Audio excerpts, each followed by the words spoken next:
to the chopper! Hi and welcome to Get to the Chopper. Well, it's only taken 10 episodes, but I've finally got the Mendi Blackhawks CEO in the hot seat beside me. Justin, welcome, mate. Thanks, mate. Thanks for having me. You're doing a great job, and I think you've lasted 9 more episodes than I thought you would, so keep it up. That's a backhanded compliment. I love it. Now, we do like to have a bit of fun on the show, but we're actually going to start on a somber note. We, like the rest of the community, were deeply saddened and stunned to hear the passing of Andrew Simons. Roy was a big supporter of ours, and he was actually at Brothers on Friday night cheering the boys on. So from all of us at the club to Roy's family, we're thinking of you, and he'll be truly missed. As I mentioned, the Mendi Blackhawks were in action in round 8 of the Entrust Super Cup on Friday night, and well, we can't sugarcoat it, we got smashed. We were outplayed by PNG, we were outmuscled, going down 42-20 at home. Following a tight first half, the Hunters exploded after the break, running in 6 tries. They had a mountain of possession, and their sheer power took its toll on the hosts. Tom Hancock had an interesting take on what led to Townsville's demise. It's always sore after the New Guinea game, mate. I would have thought playing on Friday night I'd be sweet to go by Monday, but probably just coming good today, actually. So, yeah, not real good, obviously. One of their strengths, New Guinea, is when they get their tail up and they're offloading the footy and they're coming off the back fence, they're really, really hard to contain.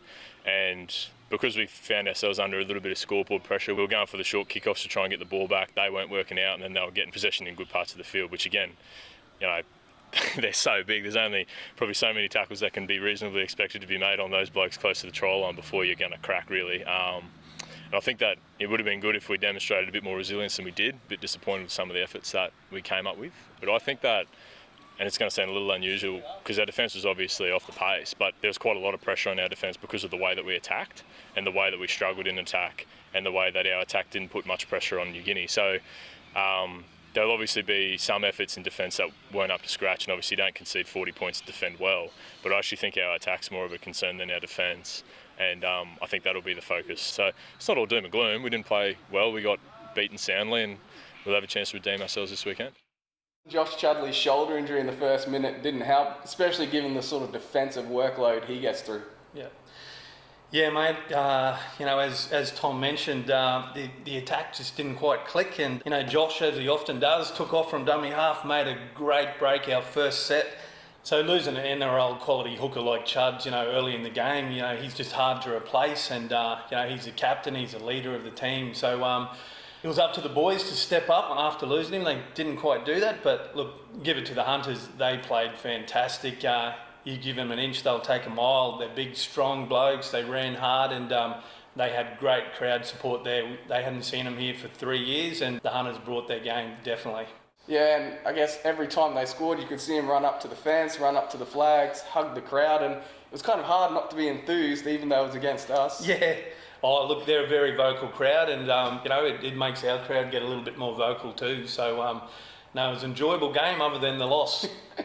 Anyway, we move on to round 9 and we take on Ipswich away. There's a bit of rivalry between the two teams, which I guess dates back to the grand final triumph in 2015, which denied us a premiership in our inaugural season. There's also that army connection between both sides, so I reckon there'll be some niggle no matter what the scoreline is on Saturday night. Oh, mate, always a great game against them. I still don't think I'm over our grand final loss in 2015. We usually play these guys first up, so this year they've got us back a few, but last 3 years we've got these guys in this match, so I'm hoping we can repeat it this weekend. Well, I'm confident we can bounce back. Let's hear from the coach, Aaron Payne, on what he thinks of the home side. Tower, this is Ghost Rider requesting a flyby. Negative, Ghost Rider. The pattern is full. No, ma'am. This is not a good idea. Sorry, Goose, but it's time to buzz the tower.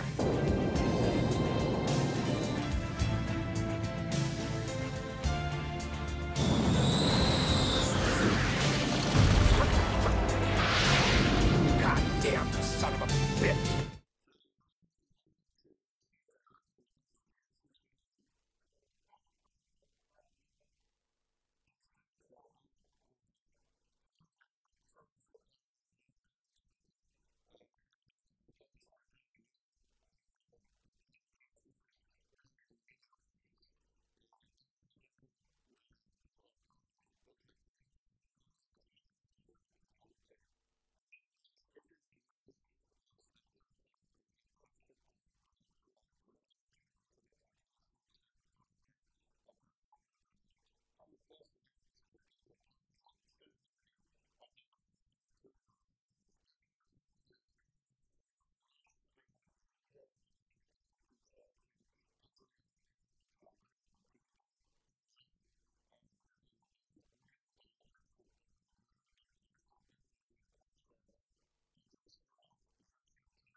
Our 21s will also be in action before the main game on Saturday, and they'll be itching to play. They started the month with a bye, and then last weekend's washout, the Clydesdales couldn't come to Townsville due to flooding down south.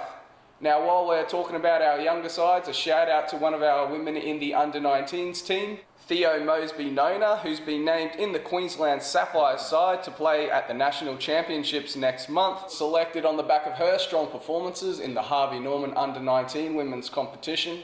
Now, Justin, there is another big battle, I guess you could say, on the weekend. I'm talking about the election, of course. We thought it'd be a good time to bring back team trivia and test the boys' knowledge on Australian politics. Josh Chudley from Canberra, the home of the Parliament House. Should know this. The pub is shut. That's not appropriate. If people simply get on the beers, get on the beers. I don't know who Dean Andrews is. Who is he? Victorian Prime Minister. I wouldn't have a clue. Absolutely nothing. I don't know. No clue. Nah, not big on social media, mate. I'm a bit old for that. The Google song. I don't know. I mean, that was number one. Beers. Let's get on the beers? Get on the beers or something. Yeah. Victoria, get on the beers, that's it, yeah. Remix one, eh? Yeah, beers. Yeah. Beers. Get on the beers. Get on the beers. Yeah. That's Hannah's favourite. Saturday night. Mrs. is watching. The pub, that's what's most important. Beers. We had a case last week. As best we can tell, He's good at sculling, wasn't he? Wasn't it chug a beer or something? Skull a beer? Skull a beer. Chug a beer. Skull a beer. He could scull a schooner. At the cricket particularly. Rubik's Cube. Hold his breath.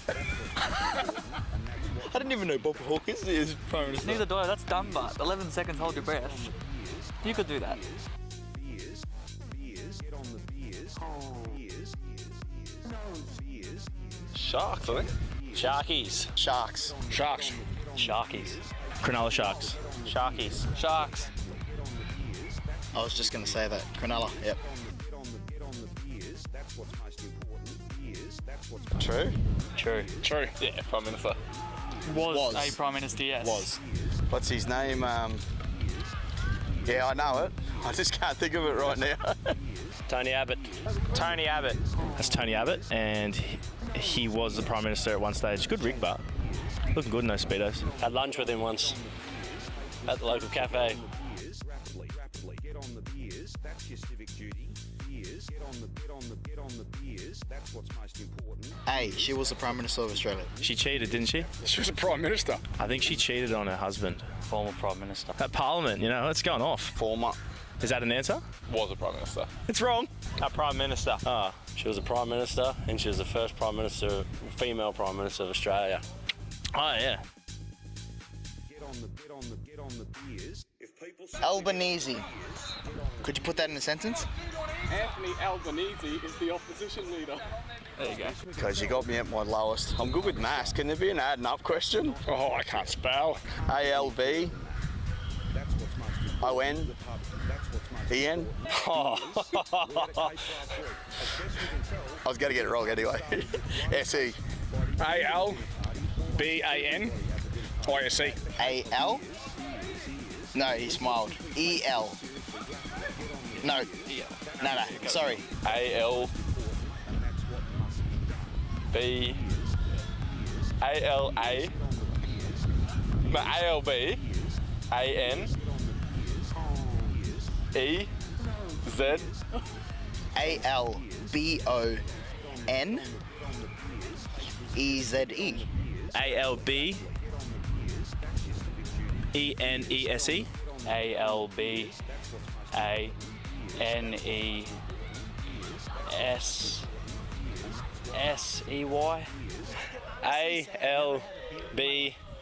ALBOANEEZY.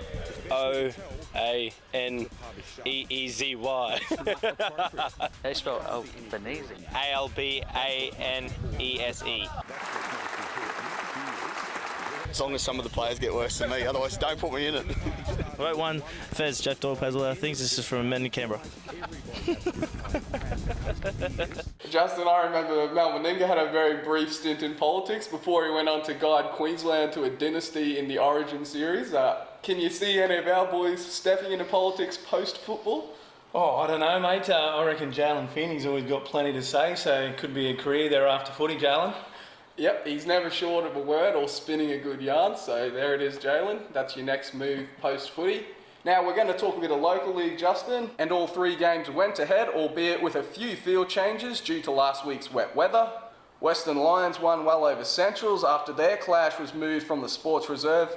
Meanwhile, Burdekin battled Brothers at Jack Manske Oval despite being the home side. The Brethren will travel to Ayr when the teams face off again later in the year.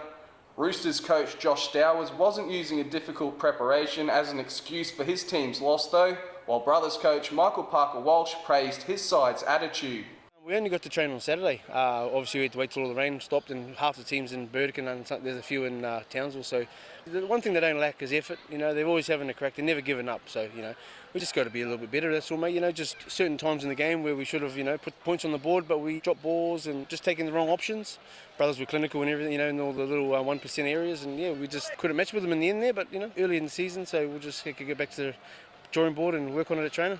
Especially in this competition, you can probably start to think that you're going better than you probably are and let a little bit of complacency creep in and that sort of thing. But I thought our boys really put that to bed early, and we started with a lot of energy, and we played probably not as well as we would have liked or as well as we would have envisaged before the game, but I thought we were really gritty, and sometimes you've got to play like that and get the 2 points to just to keep your momentum going forward. So, considering a couple of injuries, we've got a couple of young under-19s boys and a couple of boys that played under-19s at the club last year that have played for us, and Darnell Guy had 28-odd tackles and 18-odd hit-ups and played about 65, 70 minutes in the middle of the field. So Darnell won't be leaving our side for the rest of the year, mate. Meanwhile, Mitch Grimes went within a whisker of scoring a try for the Crushers in their win over Norths. He had a hope to fool the officials when he got up celebrating, but his young teammate wasn't having a bar of it. I tried to claim it on the scorecard to get off the nudie, so young Jakey Nielsen got that one from me on his debut, so congrats to him. But we started rolling through the middle a fair bit through the second half, and that's where we found joy. Like Norths had a couple of injuries, so I think they were down to 12 players at one stage too, so we do take a lot out of it, but we know we can be a lot better as well. And Justin, Herbert River returns home for round 6.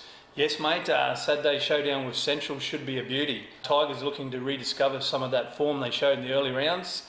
Then Norths face another tough challenge up against Brothers, who are in form, and the Miners and Lions will be doing battle in Charters Towers. Justin, we're all done, mate. I'm glad we got you on the show. Yeah, thanks, mate. Definitely out of my comfort zone, but it's been a pleasure, and next time I'm hopefully here after we have a win. I will do my best. Remember, you can keep up to date with all your Mendi Blackhawks news by jumping on the website or our social media pages. See you next time, guys.